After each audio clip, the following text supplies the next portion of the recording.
expert qu'on ne présente plus. On ne peut pas parler d'hôtellerie dans ce pays sans pour autant parler du doyen Babacounia. Donc, chacun d'entre eux va faire une introduction avec le modérateur, le professeur Bayard. Et après, vous reviendrez. Si vous avez des questions à poser, vous les posez. Plus le temps puisse répondre. Et on va lever la séance en tout cas. Merci à vous tous. Merci à vos conférences. Merci, monsieur le directeur, monsieur Dior, de ce brillant exposé de la fait. Maintenant, je vais vous dire notre programme. D'abord, chaque structure nécessite des règles, nécessite un règlement. Pourquoi? Je vais vous dire le règlement intérieur de l'école. Pas tous les règlements, mais juste une partie, surtout la partie qui vous concerne vous en tant qu'étudiant. Je vais vous lire cette partie-là. Ensuite, après cette lecture du règlement intérieur, on va écouter nos conférenciers ici présents. Essayer de tirer profit de tout ce qui nous donneront comme information. Et ensuite, vous devez intervenir. Si vous avez des questions ou bien des propositions en guise de suggestions pour les étudiants.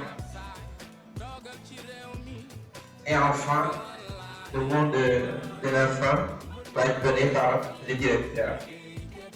Donc pour le règlement intérieur, on dit que l'organe intermédiaire entre la direction et les élèves est le comité exécutif, formé par les délégués de classe, le président élu parmi ces délégués et le porte-parole de tous les étudiants.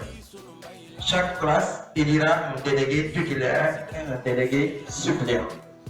Donc une fois en classe, vous devez penser à élire les délégués, le titulaire et le suppléant.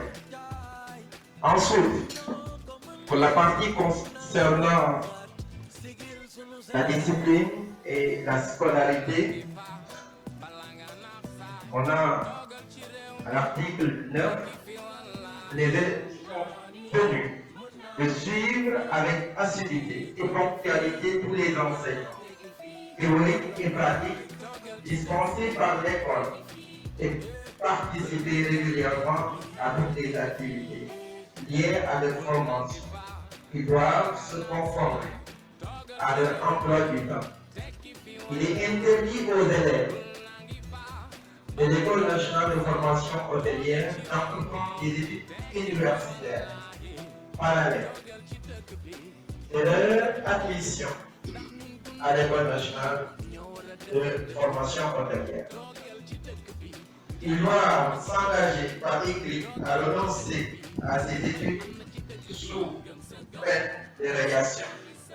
Quand vous êtes à l'école, on va commenter après si vous voulez. Allez vite. Les élèves doivent avoir une tenue correcte et veiller à leur hygiène corporelle et vestimentaire. Tenue propre, cheveux portés assez courts, bien soignés, angles taillés, etc. Vous en savez plus que moi.